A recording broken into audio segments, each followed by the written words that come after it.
think we can get started. Okay. Happy Thursday, everybody. Thank you very much for joining us today. We are on our second in a three-part series for risk management. Today's topic is customer risk management overall from a portfolio perspective.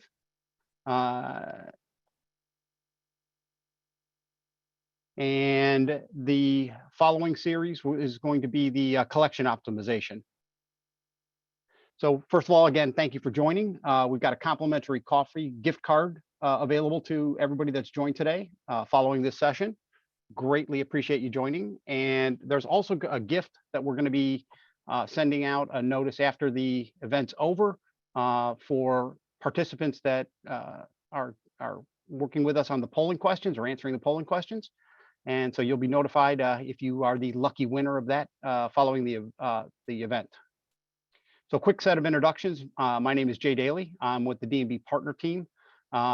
With me today from a presentation standpoint, Chris Rios, who's our Vice President of Finance Analytics, Adam Sigg, who is heading up the Huron Consulting Group Data Management Practice, and Patrick Foy, who's the Jitterbit Director of Channel and Alliances.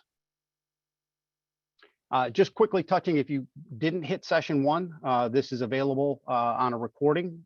We covered kind of the criticality of foundational data, the effective credit decisioning processes, and customer onboarding, and then also optimization through connectivity and integration. So if you're interested in that, again, the follow-up here is going to be that you'll get a thank you for attending this one with a link to both this session as well as the previous session. So we're going to start off today with a poll question. So we'll cue that up for you real quick.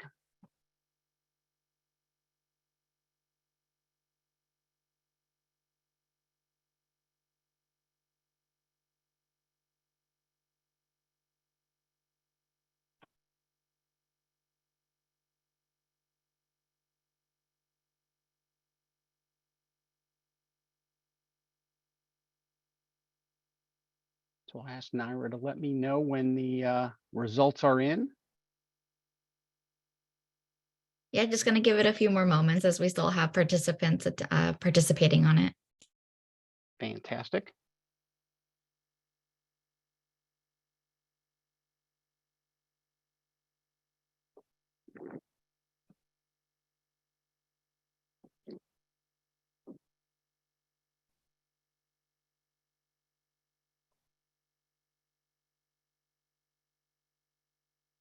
All right. So we've got a good mix of results for that. It seems like the majority are using predictive analytics in their risk management practice. So from there, I'm going to actually turn it over to Chris Rios to kick things off for today. Chris? Yep, thanks, Jay, and thanks everyone for joining. I think, you know, as we look to build on the first session where we talked a little more tactically about activities to address risk management at that customer level, we're going to expand this topic to portfolio, right? And essentially, you know, when we think about risk management, we're really talking about the entire life cycle of your customers or your business interactions, everything from, you know, lead generation and prospecting on the front end, all the way through to, you know, the overall customer relationship and how you interact with businesses. And what we see, honestly, is a bit of a change in the landscape.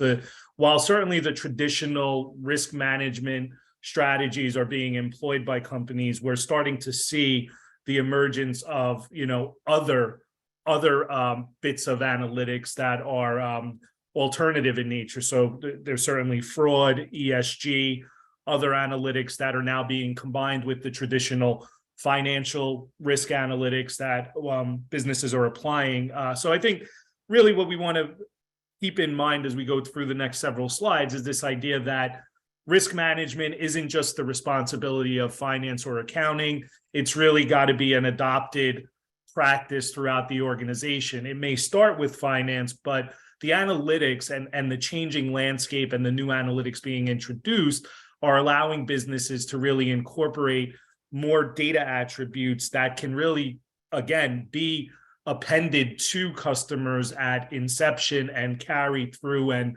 live on that record within the portfolio to manage the ebb and flow, the profile changes, just the overall shifts of risk that are inevitable within any portfolio. And I'll refer to things as business interactions, because it's not only the customer portfolio, there's also your supplier portfolio. There's any interactions that your organization is having, both internally and externally with other businesses, need to be in scope when we talk about overall risk management. Can we go to the next slide, Jay? So, you know, I'm not going to read verbatim here, but, you know, the stats are basically in. There's this heavy emphasis on the idea of digitization, or, you know, moving away from traditional, you know, spreadsheets and the paper push and, you know, the manual tracking and really the reactive state that businesses were in historically. You know, you only go back 5-10 years, and we've seen a significant move away from traditional activity to the digital concept. And that includes everything from, you know, customer portals and the introduction of automated messaging and just really incorporating data and analytics into the overall portfolio management of your business to glean strategic insights that, you know, help businesses make proactive decisions as opposed to reactive. And I'm going to touch on this concept of anticipatory management in a moment.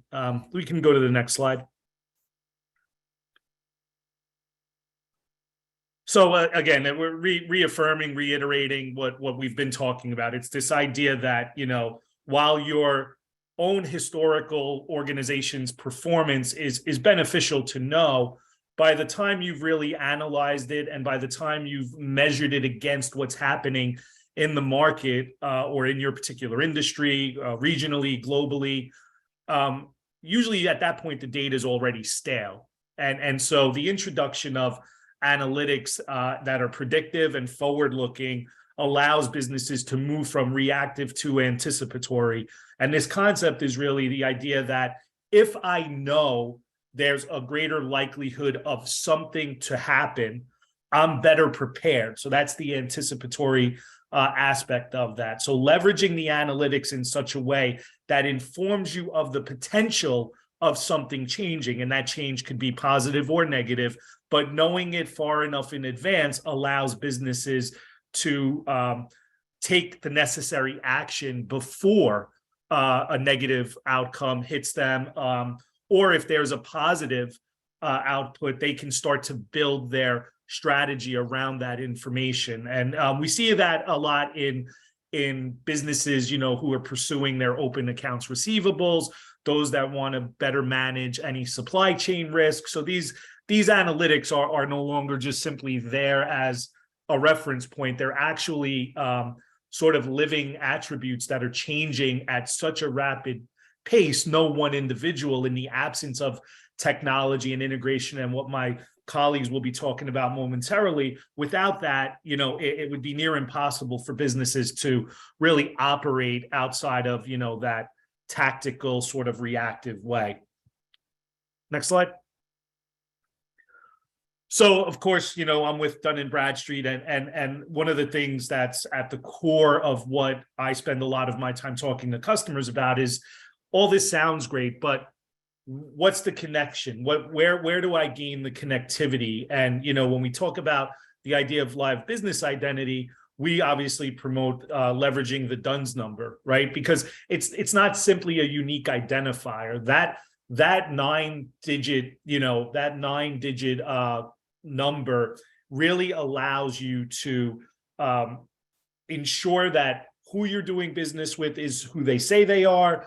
It gives you the ability to ensure that as, you know, changes are occurring in the marketplace, there's mergers, there's acquisitions, there's divestitures.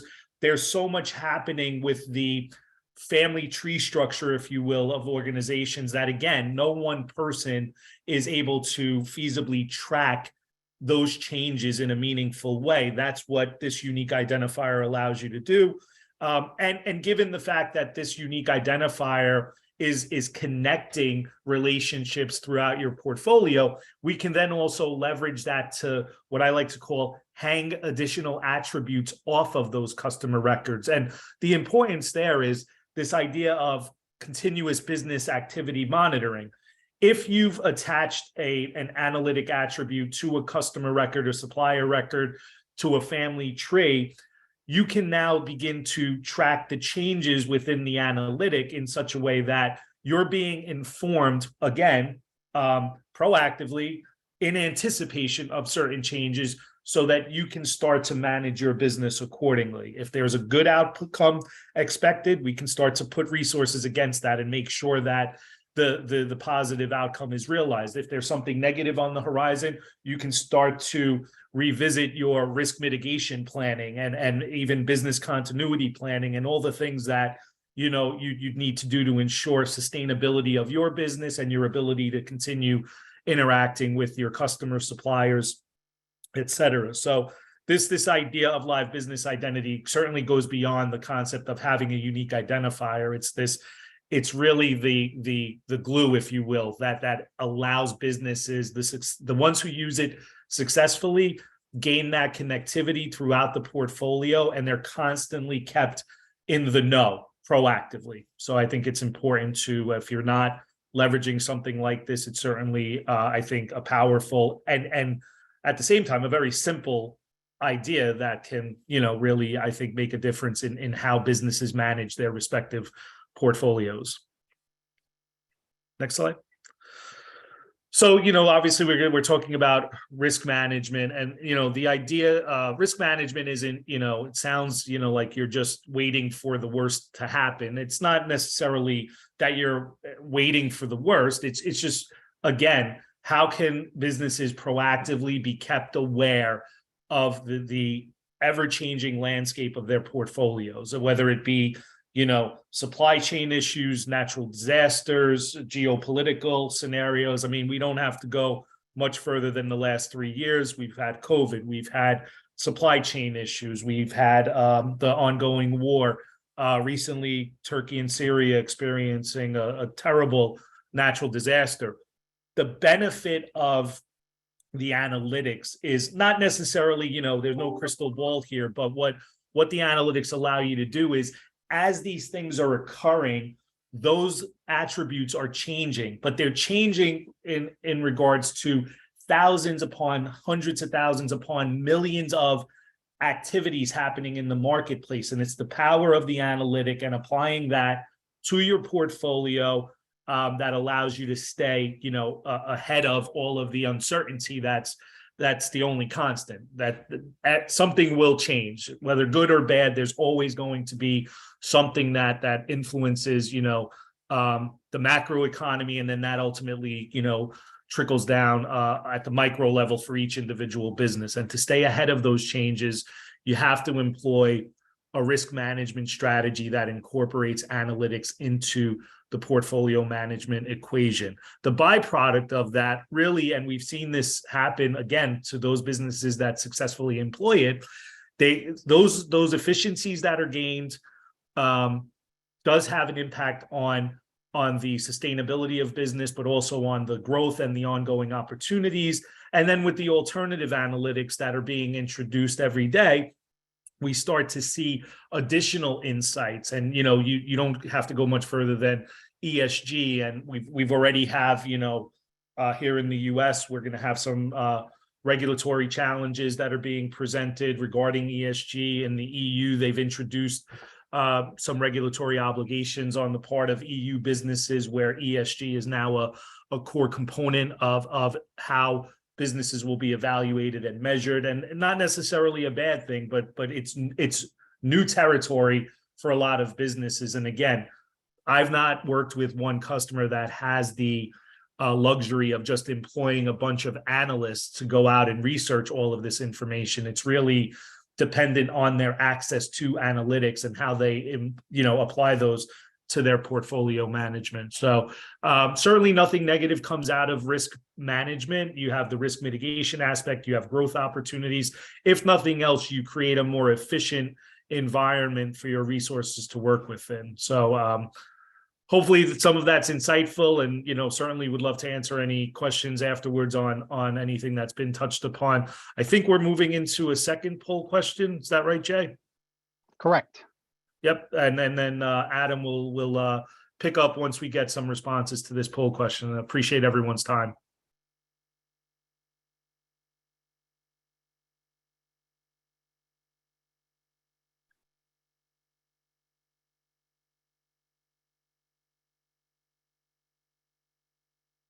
So Jay, as you kind of had mentioned, and Chris as well, some of those additional attributes that we overlay on that customer record, starting to talk about some of the industry and geographic events that happen.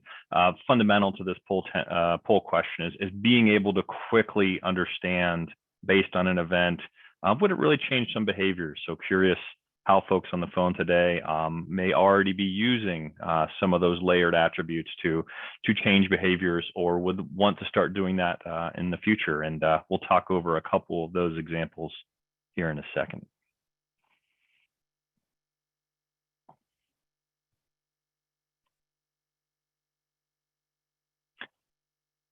All right, so yes, some great feedback. Folks would absolutely want to change credit policy right away, which makes absolute sense because the dynamics about how to engage the market obviously can shift on a minute-to-minute basis, depending on kind of what's happening within industry, what's happening within geography or politics. So fantastic. So Jay, if you want to go ahead and jump on to the next slide. So just kind of layering in how much change can happen, particularly as Chris said, over the last 3 years, and some of those big events, changes of addresses, changes in new businesses going bankrupt,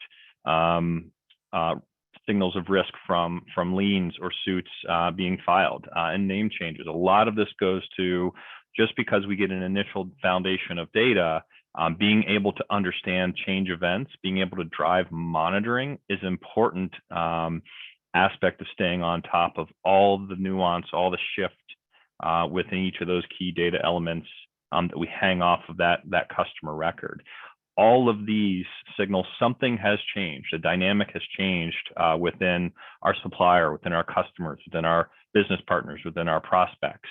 And every one of these change is an opportunity to proactively react, proactively update policy, apply policy, trigger a procedure, to seize an opportunity or to mitigate impact as appropriate. So Jay, if you want to transition into the next slide.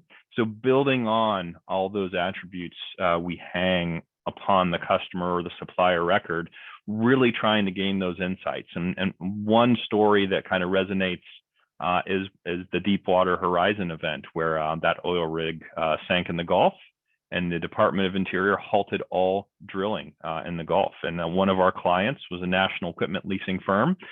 They had an oh gosh moment. And with this data foundation they had in place, with the ability to monitor events within their portfolio, the day that happened, they were able to cut their credit limits to oil and gas to really mitigate the impact of not only the geographic customer and prospect base, but also isolate it to a specific industry and really understand how they could start aggressively planning on reserve increases, but also starting to really ratchet up some collection activities. And as you can see there, really working to make sure what they had at current and 30 days didn't start to leak as much as possible into the 60, 90-day window, trying to really focus on receiving those AR balances and not having them become write-offs.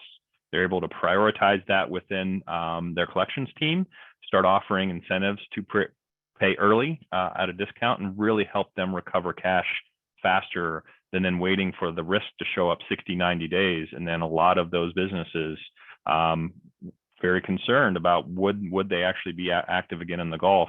Actually turns out took over a year for drilling to open back up. So just an example on how some of those attributes that are foundational, some of them signal a moment to act, and other attributes signal how the actions or policy should be applied. So in this one, able to immediately identify what is our exposure on the Gulf Shore counties, what is our exposure by county, based on this event within the oil and gas extraction industry sector. So interesting use case on how this live business monitoring using the D&B data, driving it into receivables intelligence to understand, hey, we need to be reactive to a key event and be proactive in how we mitigate or manage our AR balances.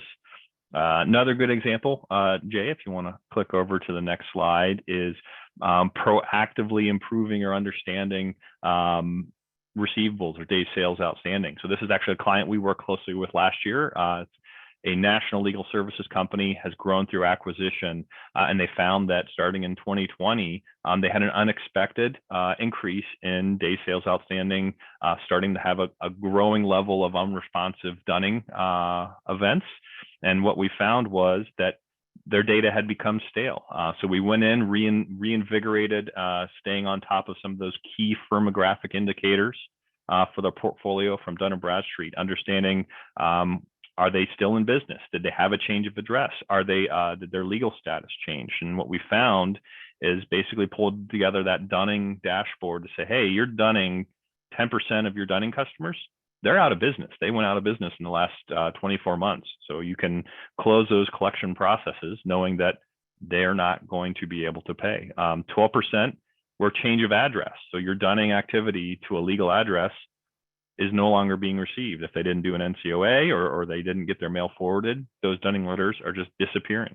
And then again, 7% going in against a branch or a non-legal entity location. Would those dunning letters really actually be acknowledged or responded to because they're not going to a headquarters? So again, being able to impact, update the legal entity information, understand what aspects of days sales outstanding should even be reasonably expected to show up through their dunning process. So again, leveraging that foundational data, adding those additional firmographic attributes from D&B to understand not only what is the health of, say, an industry, but also what is the health of our internal customer set. Why are they not responding? Do we have a risk of a certain segment starting to go out of business, small business over the last 2 years, for example? So again, being able to be responsive to these events based on that foundational data. All of this is driven by data that is compatible and integrated across your processes. And I think the next slide, Patrick's going to talk to how bringing this all together throughout the enterprise is fundamental to being successful with the D&B data. Yeah, thanks, Adam. So just quickly want to talk about what this looks like in your technology stack, in your environment. We talked about being proactive in the productivity that you're going to gain from that. But I just want to show, I think this illustrates, Jitterbit being a integration platform sitting at the core here of this illustration. But I want to show how many different disparate technologies and applications, in all of our businesses are influenced or directly, tied to finance business processes. As you can see, a lot of these are going to live in different places in the organization, and that's going to have different cross-functional product owners.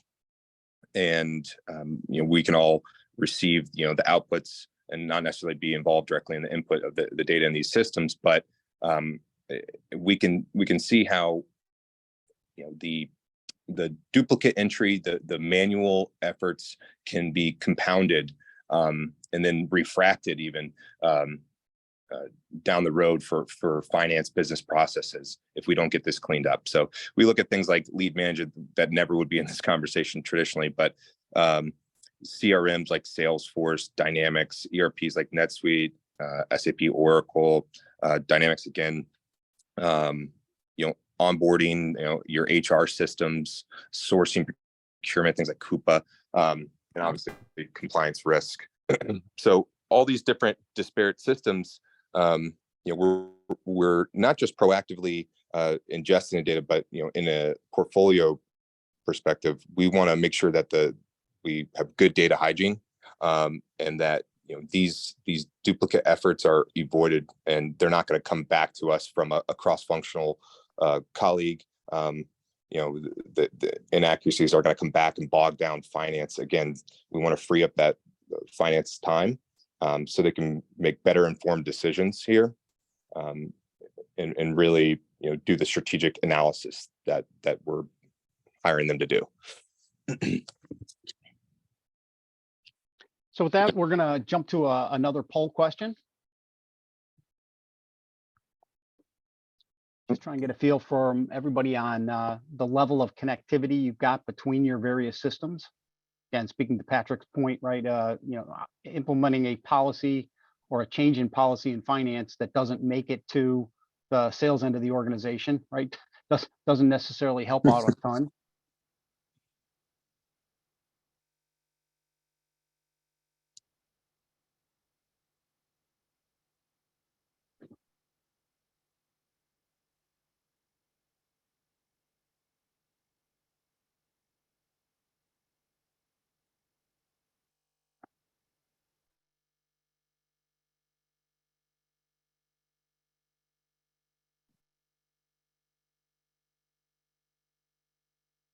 All right, should be seeing the results. Excellent. So we've got a decent number of attendees where the systems are connected. All those systems are connected, which is fantastic. The largest percentage, some are connected, but very few that have none or not sure, which is great. So again, the key being the more you can connect all of your systems or applications, right, and have the data flowing, consistent data flowing through those systems, allows you to implement policies and execute on policies and changes more quickly. So to wrap things up, there's a number of offers available for you guys who are attending.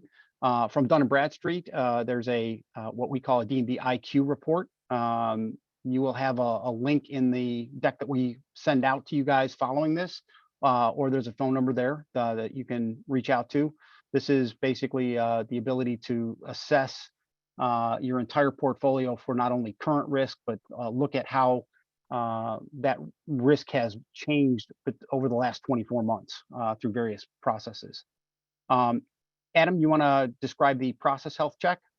Yeah, absolutely. So process health check really focuses on being able to properly or more effectively leverage some of that foundational data across the enterprise. And I think Chris hit on it pretty hard that traditionally it might be finance or accounting, but the Huron process health check really comes in and says, how can you continue to leverage this fundamental data, not just in the back office, leverage it to help automate some decisioning in the front office, whether that's auto scoring or kind of deal qualification, but then also further in the decision-making process. So reusing that D&B data, not just for a single system or a single business unit, kind of back to the poll question, how do we leverage that data and make seamless processes across the enterprise and not just isolated to, say, lead to quote versus an order to cash or procure to pay process. Fantastic. And Patrick, you want to touch on the Jitterbit offer? Sorry, Jim.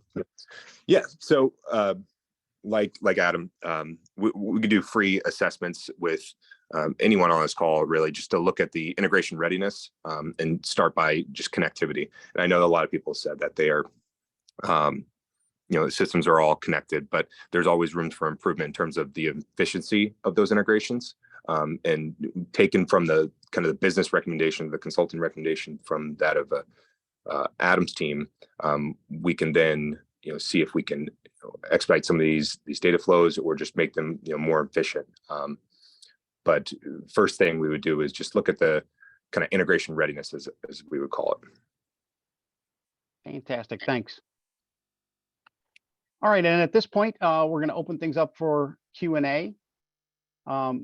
Greatly appreciate. We've got a significant number of participants today, so that's fantastic. If there's any questions you've got, you can throw them up in the Q&A component. We'll give about a few minutes to see if anybody's loading in questions. Yeah, it looks like Jason may have had his hand up. So Jason, if you can put that question into the question and answer section, we'd be happy to address it.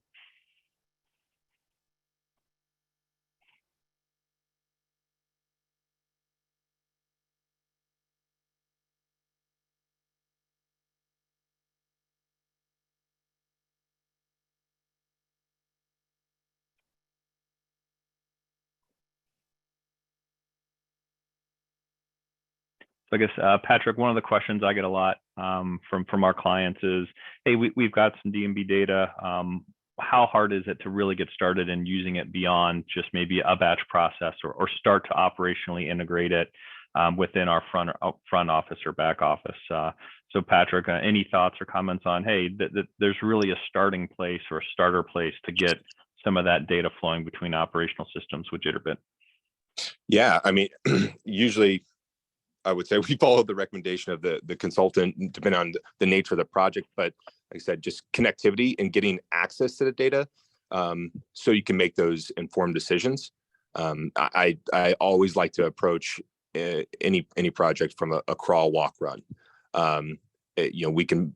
I think the best way is to get the data, and even if it's a storing system, and we're not talking putting it into a back office system directly. Maybe it's a data warehouse or a data visualization tool set, just to access the data, check the integrity there, then make the informed decision.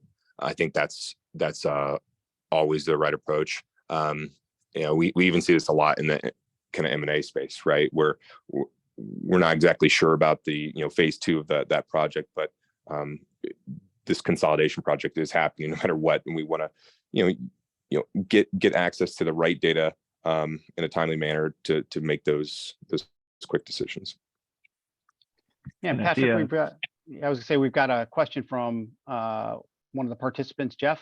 The question is it costly to integrate D&B into ERPs like Oracle, NetSuite? No, I guess this is Chris. So to answer that, the short answer is no. But obviously, depending on what data you're potentially looking for, which analytics, there's a series of ways to get data into those systems that you mentioned.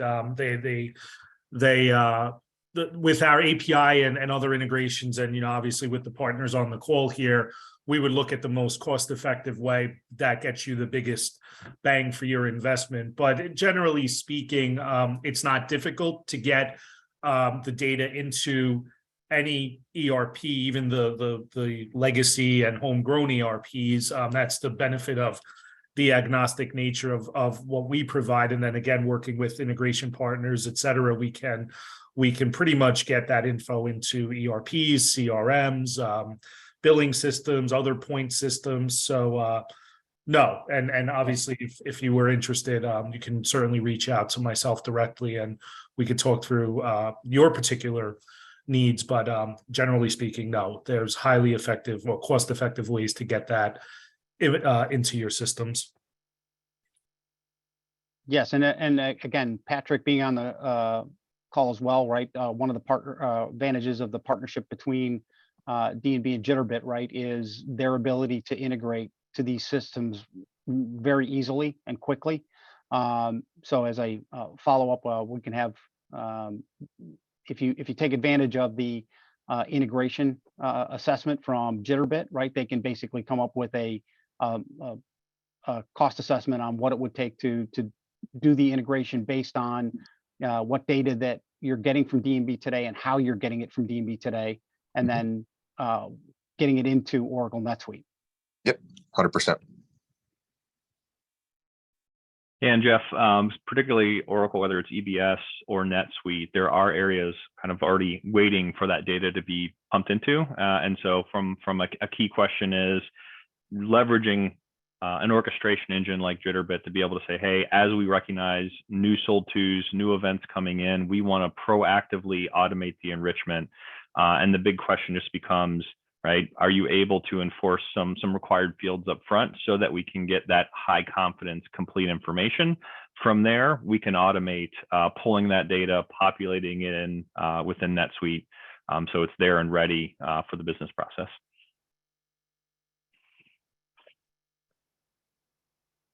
Yeah, just one last comment on that. So I saw in a subsequent comment made by the gentleman who asked the initial question, you were referencing Paydex and other attributes, D&B attributes. We also now have something known as data blocks, right? So these blocks are what it sounds like. There's a block of, data and analytics that can be incorporated. So, whether you go the route of, you want to piecemeal together a grouping of analytics, or we have predefined data blocks that also allows us to quickly deliver the analytic in a cost-effective way. So what those couple of attributes you mentioned are certainly part of existing data blocks that, again, when ready, we can certainly discuss and explore those options as well.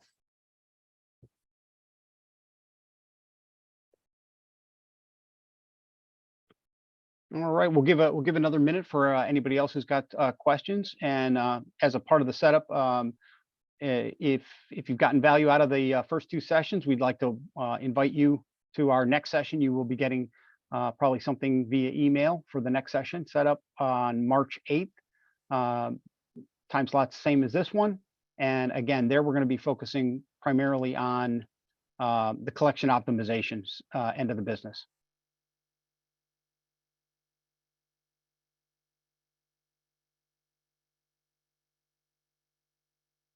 All right, so if we've got no other questions, I don't see any more coming in. I'd like to thank everybody for joining us today. Hope you got a lot of value out of this. And again, look forward to the next session coming up in March, and hope you'll be back and join us there. Thanks, everyone. Thank you all.